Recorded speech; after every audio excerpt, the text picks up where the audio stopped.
Today's video is brought to you by Audible. If you've ever wanted to experience classic books in a whole new way, now's your chance. With Audible, you can listen to thousands of audiobooks, from timeless literature to modern bestsellers, anytime, anywhere.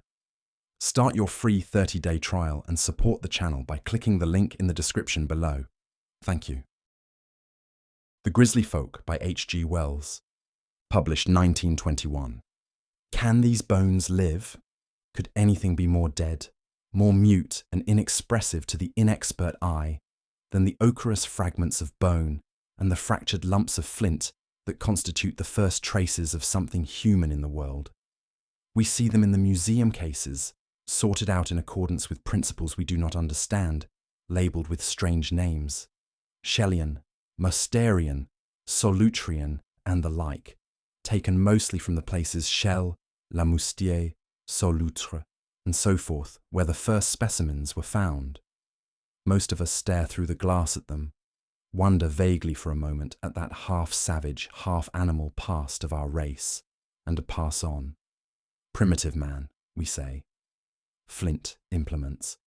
The mammoth used to chase him.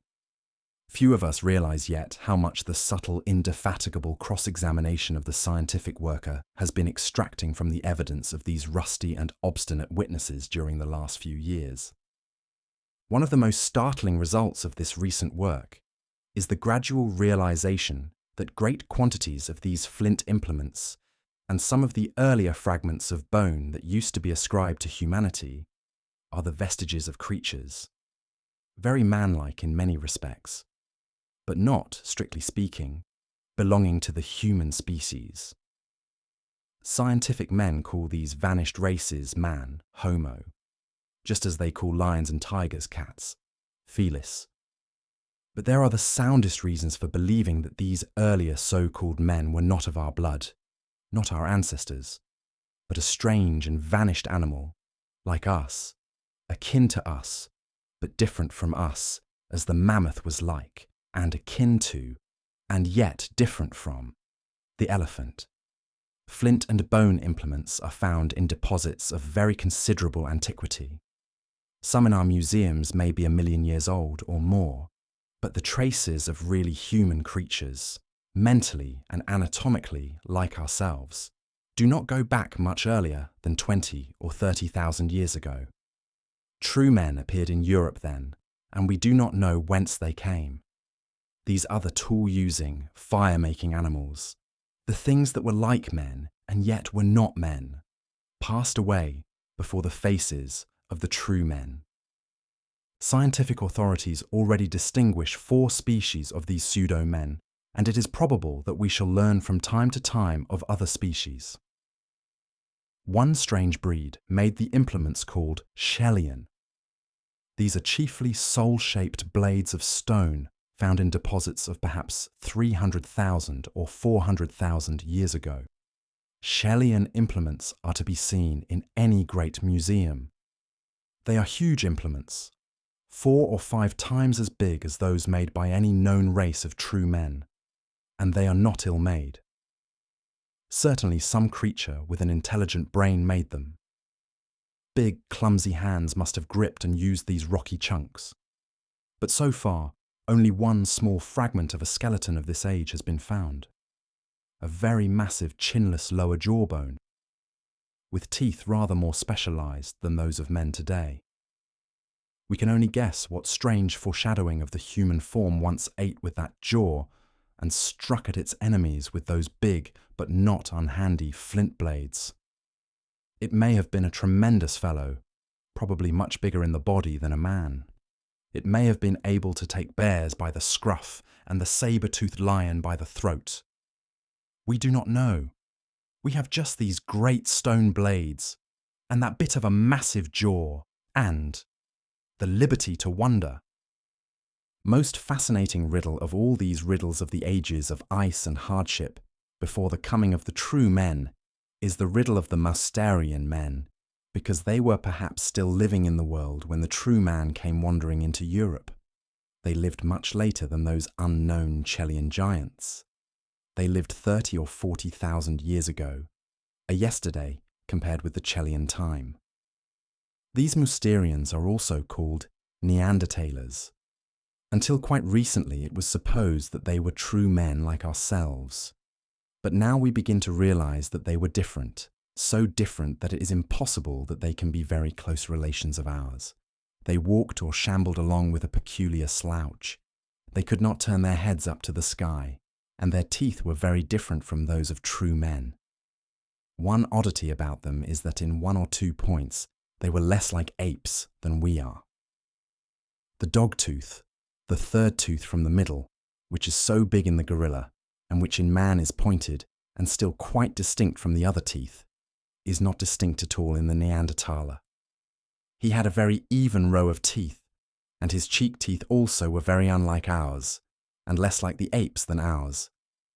He had more face and less brow than true men, but that is not because he had a lesser brain. His brain was as big as a modern man's, but it was different, bigger behind and smaller in front, so that probably he thought and behaved differently from us. Perhaps he had a better memory and less reasoning power than real men. Or perhaps he had more nervous energy and less intelligence. He had no chin, and the way his jawbones come together below make it very doubtful if he could have used any such sounds in speech as we employ. Probably he did not talk at all. He could not hold a pin between his finger and thumb.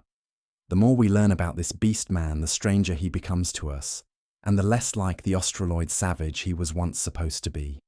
And as we realize the want of any close relationship between this ugly, strong, ungainly, man-like animal and mankind, the less likely it becomes that he had a naked skin and hair like ours, and the more probable that he was different, and perhaps bristly or hairy in some queer, inhuman fashion, like the hairy elephant and the woolly rhinoceros who were his contemporaries.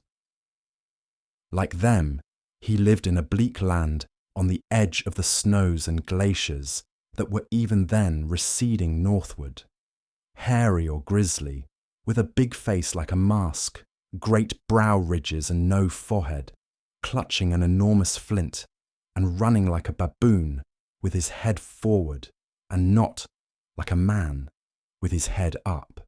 He must have been a fearsome creature for our forefathers to come upon. Almost certainly they met, these grisly men and the true men. The true man must have come into the habitat of the Neanderthaler, and the two must have met and fought. Someday we may come upon the evidences of this warfare. Western Europe, which is the only part of the world that has yet been searched with any thoroughness for the remains of early men, was slowly growing warmer age by age. The glaciers that had once covered half the continent were receding, and wide stretches of summer pasture and thin woods of pine and birch were spreading slowly over the once icy land. South Europe then was like northern Labrador today. A few hardy beasts held out amidst the snows. The bears hibernated. With the spring grass and foliage came great herds of reindeer, wild horses, mammoth, elephant, and rhinoceros, drifting northward from the slopes of the great warm valley that is now filled up with water, the Mediterranean Sea. It was in those days before the ocean waters broke into the Mediterranean that the swallows and a multitude of other birds acquired the habit of coming north, a habit that nowadays impels them to brave the passage of the perilous seas that flow over and hide the lost secrets of the ancient Mediterranean valleys. The grisly men rejoiced at the return of life, came out of the caves in which they had lurked during the winter, and took their toll of the beasts. These grisly men must have been almost solitary creatures. The winter food was too scanty for communities. A male may have gone with a female or so. Perhaps they parted in the winter and came together in the summer. When his sons grew big enough to annoy him, the grisly man killed them or drove them off. If he killed them, he may have eaten them. If they escaped him, they may have returned to kill him. The grisly folk may have had long, unreasoning memories and very set purposes. The true men came into Europe, we know not whence, out of the south. When they appeared in Europe, their hands were as clever as ours.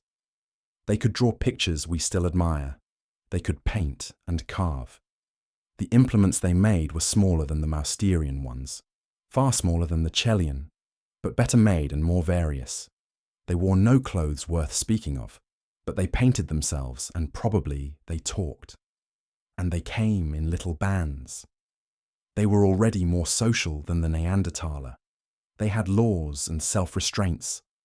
Their minds had travelled a long way along that path of adaptation and self-suppression, which has led to the intricate mind of man today with its concealed wishes, its confusions and laughter and the fantasies and reveries and dreams. They were already held together, these men, and kept in order by the strange limitations of taboo. They were still savages, very prone to violence and convulsive in their lusts and desires. But to the best of their poor ability, they obeyed laws and customs already immemorably ancient, and they feared the penalties of wrongdoing. We can understand something of what was going on in their minds. Those of us who can remember the fears, desires, fancies and superstitions of our childhood. Their moral struggles were ours, in cruder forms. They were our kind. But the grisly folk we cannot begin to understand. We cannot conceive in our different minds the strange ideas that chased one another through those queerly shaped brains. As well might we try to dream and feel as a gorilla dreams and feels. We can understand how the true men drifted northward from the lost lands of the Mediterranean Valley into the high Spanish valleys and the south and centre of France, and so on to what is now England. For there was no channel then between England and France, and eastward to the Rhineland, and over the broad wilderness which is now the North Sea and the German plain. They would leave the snowy wilderness of the Alps, far higher then, and covered with great glaciers, away on their right. These people drifted northward for the very good reason that their kind was multiplying and food diminishing. They would be oppressed by feuds and wars. They had no settled homes. They were accustomed to drift with the seasons. Every now and then some band would be pushed by hunger and fear a little farther northward into the unknown. We can imagine the appearance of a little group of these wanderers, our ancestors, coming over some grassy crest into these northern lands. The time would be late spring or early summer, and they would probably be following up some grazing beasts, a reindeer herd or horses. By a score of different means, our anthropologists have been able to reconstruct the particulars of the appearance and habits of these early pilgrim fathers of mankind. They would not be a very numerous band, because if they were, there would be no reason why they should have been driven northward out of their former roving grounds. 2 or 3 older men of 30 or so, 8 or 10 women and girls with a few young children, a few lads between 14 and 20, might make up the whole community. They would be a brownish, brown-eyed people with wavy dark hair. The fairness of the European and the straight blue-black hair of the Chinaman had still to be evolved in the world. The older men would probably lead the band. The women and children would keep apart from the youths and men, fenced off by complex and definite taboos from any close companionship. The leaders would be tracking the herd they were following. Tracking was then the supreme accomplishment of mankind. By signs and traces that would be invisible to any modern civilized eye, they would be reading the story of the previous day's trek of the herd of sturdy little horses ahead of them. They would be so expert that they would go on from one faint sign to another with as little delay as a dog who follows a scent. The horses they were following were only a little way ahead, so the trackers read the signs. They were numerous, and nothing had alarmed them. They were grazing and moving only very slowly. There were no traces of wild dog or other enemies to stampede them. Some elephants were also going north, and twice our human tribe had crossed the spoor of woolly rhinoceros roaming westward. The tribe travelled light. They were mainly naked, but all of them were painted with white and black and red and yellow ochre. At this distance of time, it is difficult to see whether they were tattooed. Probably they were not. The babies and small children were carried by the women on their backs in slings or bags made of animal skins. And perhaps some or all of them wore mantles and loin bands of skin and had pouches and belts of leather. The men had stone-pointed spears and carried sharpened flints in their hands. There was no old man who was lord and master and father of this particular crowd. Weeks ago, the old man had been charged and trampled to a jelly by a great bull in the swamp far away. Then 2 of the girls had been waylaid and carried off by the young men of another larger tribe.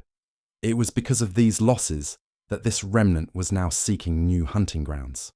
The landscape that spread before the eyes of this little band as they crested the hill was a bleaker, more desolate and altogether unkempt version of the landscape of Western Europe today. About them was a grassy down athwart which a peewit flew with its melancholy cry. Before them stretched a great valley ridged with transverse purple hills, over which the April cloud shadows chased one another. Pinewoods and black heather showed where these hills became sandy, and the valleys were full of brown brushwood, and down their undrained troughs ran a bright green band of peaty swamps and long pools of weedy water. In the valley thickets, many beasts lurked unseen, and where the winding streams had cut into the soil, there were cliffs and caves. Far away along the northern slopes of the ridge that were now revealed, the wild ponies were to be seen grazing. At a sign from the 2 leaders, the little straggle of menfolk halted, and a woman who had been chattering in subdued tones to a little girl became silent. The brothers surveyed the wide prospect earnestly. "Ugh!" said one abruptly and pointed. "Ah!" cried his brother. The eyes of the whole tribe swung round to the pointing finger. The group became one rigid stare. Every soul of them stood still. Astonishment had turned them into a tense group of statuettes. Far away down the slope, with his body in profile and his head turned towards them, frozen by an equal amazement, stood a hunched grey figure, bigger but shorter than a man. He had been creeping up behind a fold in the ground to peer at the ponies, and suddenly he had turned his eyes and seen the tribe. His head projected like a baboon's. In his hand he carried what seemed to the menfolk a great rock. For a little while this animal scrutiny held discoverers and discovered motionless. Then some of the women and children began to stir and line out to see the strange creature better. "Man!" said an old crone of 40. "Man!" At the movement of the women, the grisly man turned, ran clumsily for a score of yards or so towards a thicket of birch and budding thorn. Then he halted again for a moment to look at the newcomers, waved an arm strangely, and then dashed into cover. The shadows of the thicket swallowed him up, and by hiding him seemed to make him enormous. It identified itself with him and watched them with his eyes. Its tree stems became long, silvery limbs, and a fallen trunk crouched and stared.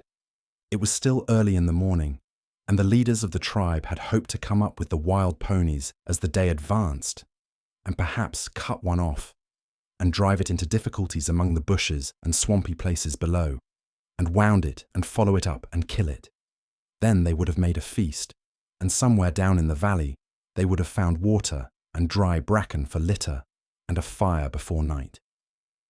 It had seemed a pleasant and hopeful morning to them until this moment. Now they were disconcerted. This grey figure was as if the sunny morning had suddenly made a horrible and inexplicable grimace. The whole expedition stood gazing for a time, and then the 2 leaders exchanged a few words. "Wah," the elder pointed. "Click," his brother nodded his head. They would go on, but instead of slanting down the slopes towards the thickets, they would keep round the ridge. "Come," said War, and the little band began to move again. But now it marched in silence. When presently a little boy began a question, his mother silenced him by a threat. Everybody kept glancing at the thickets below. Presently a girl cried out sharply and pointed. All started and stopped short. There was the grisly thing again. It was running across an open space, running almost on all fours, in joltering leaps. It was hunchbacked and very big and low, a grey, hairy, wolf-like monster. At times, Its long arms nearly touched the ground. It was nearer than it had been before. It vanished amidst the bushes again. It seemed to throw itself down among some red, dead bracken. War and Click took counsel. A mile away was the head of the valley where the thickets had their beginning. Beyond stretched the Woldy hills, bare of cover. The horses were grazing up towards the sun, and away to the north the backs of a herd of woolly rhinoceros were now visible on a crest, just the ridges of their backs showing like a string of black beads. If the tribe struck across those grassy spaces, then the lurking prowler would have either to stay behind or come into the open. If he came into the open, the dozen youths and men of the tribe would know how to deal with him. So they struck across the grass. The little band worked round to the head of the valley, and there the menfolk stayed at the crest while the women and children pushed on ahead across the open. For a time the watchers remained motionless, and then War was moved to gestures of defiance. Click was not to be outdone. There were shouts at the hidden watcher, and then one lad, who was something of a clown, after certain grimaces and unpleasant gestures, obliged with an excellent imitation of the grey thing's lumbering run. At that, scare gave place to hilarity. In those days, laughter was a social embrace. Men could laugh, but there was no laughter in the grisly pre-man who watched and wondered in the shadow. He marvelled. The men rolled about and guffawed and slapped their thighs in one another. Tears ran down their faces. Never a sign came from the thickets. "Yaha," said the menfolk. "Yaha, bzzz, yaha, yah." They forgot altogether how frightened they had been, and when War thought the women and children had gone on a sufficient distance, he gave the word for the men to follow them. In some such fashion it was that men, our ancestors, had their first glimpse of the pre-men of the wilderness of Western Europe. The two breeds were soon to come to closer quarters. The newcomers were pushing their way into the country of these grisly men. Presently came other glimpses of lurking semi-human shapes and grey forms that ran in the twilight. In the morning, Click found long narrow footprints round the camp. Then one day, one of the children, eating those little green thorn buds that rustic English children speak of as bread and cheese, ventured too far from the others. There was a squeal and a scuffle and a thud, and something grey and hairy made off through the thickets carrying its victim, with War and 3 of the younger men in hot pursuit. They chased the enemy into a dark gully, very much overgrown. This time, it was not a solitary Neanderthaler they had to deal with. Out of the bushes, a big male came at them to cover the retreat of his mate, and hurled a rock that bowled over the youth it hit like a 9-pin, so that thereafter he limped always. But War, with his throwing spear, got the grey monster in the shoulder, and he halted snarling. No further sound came from the stolen child. The female showed herself for a moment up the gully, snarling, blood-stained, and horrible, and the menfolk stood about afraid to continue their pursuit, and yet not caring to desist from it. One of them was already hobbling off with his hand to his knee. How did that first fight go? Perhaps it went against the men of our race. Perhaps the big Neanderthaler male, his mane and beard bristling horribly, came down the gully with a thunderous roar, with a great rock in either hand. We do not know whether he threw those big discs of flint, or whether he smote with them. Perhaps it was then that War was killed in the act of running away. Perhaps it was bleak disaster then for the little tribe. Short of 2 of its members, it presently made off over the hills as fast as it could go, keeping together for safety, and leaving the wounded youth far behind to limp along its tracks in lonely terror. Let us suppose that he got back to the tribe at last, after nightmare hours. Now that War had gone, Click would become old man, and he made the tribe camp that night and build their fire on the high ridges among the heather far away from the thickets in which the grisly folk might be lurking. The grisly folk thought we knew not how about the menfolk, and the men thought about the grisly folk in such ways as we can understand.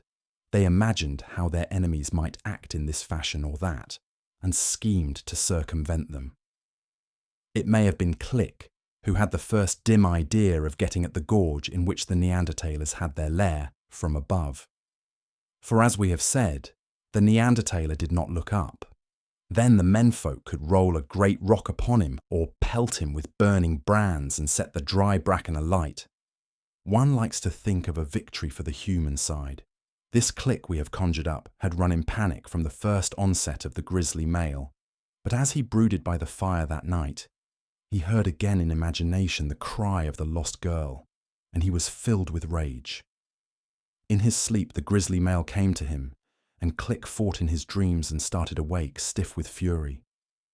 There was a fascination for him in that gorge in which War had been killed. He was compelled to go back and look again for the grisly beasts, to waylay them in their tracks and watch them from an ambush. He perceived that the Neanderthalers could not climb as easily as the menfolk could climb, nor hear so quickly, nor dodge with the same unexpectedness.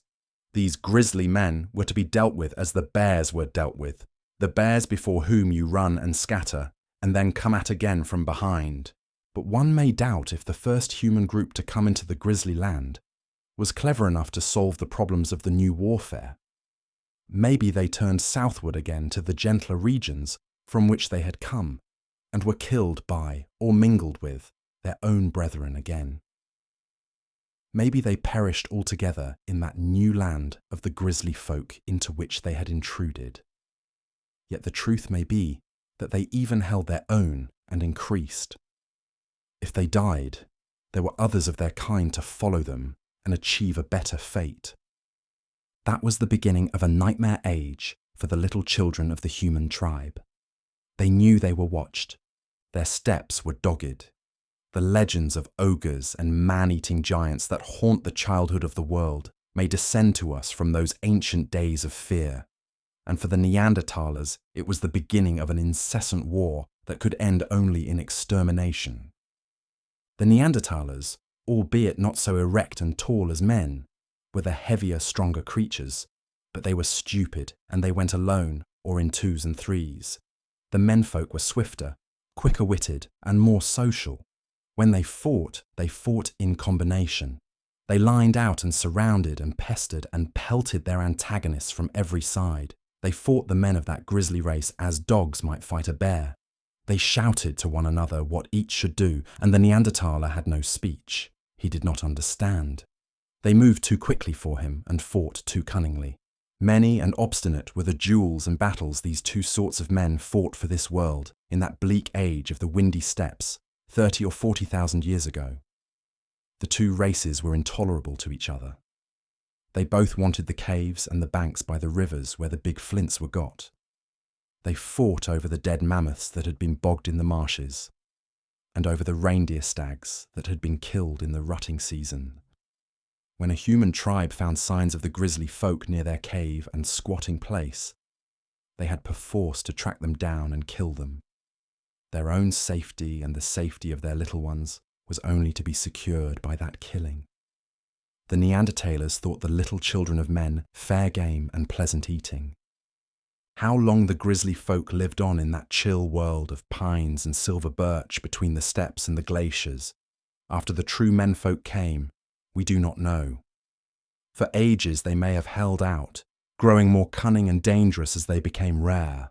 The true men hunted them down by their spoor and by their tracks, and watched for the smoke of their fires and made food scarce for them. Great paladins arose in that forgotten world, men who stood forth and smote the grey man-beast face to face and slew him. They made long spears of wood, hardened by fire at the tips. They raised shields of skin against his mighty blows. They struck at him with stones on cords and slung them at him with slings. And it was not simply men who withstood the grisly beast, but women. They stood over their children. They stood by their men against this eerie thing that was like and yet not like mankind. Unless the savants read all the signs awry, it was the women who were the makers of the larger tribes into which human families were already growing in those ancient times. It was the woman's subtle, love-guided wits which protected her sons from the fierce anger of the old man, and taught them to avoid his jealousy and wrath, and persuaded him to tolerate them and so have their help against the grisly enemy. It was woman, says Atkinson, in The Beginning of Things Human, who taught the primary taboos, that a son must go aside out of the way of his stepmother and get himself a wife from another tribe, so as to keep the peace within the family. She came between the fratricides and was the first peacemaker.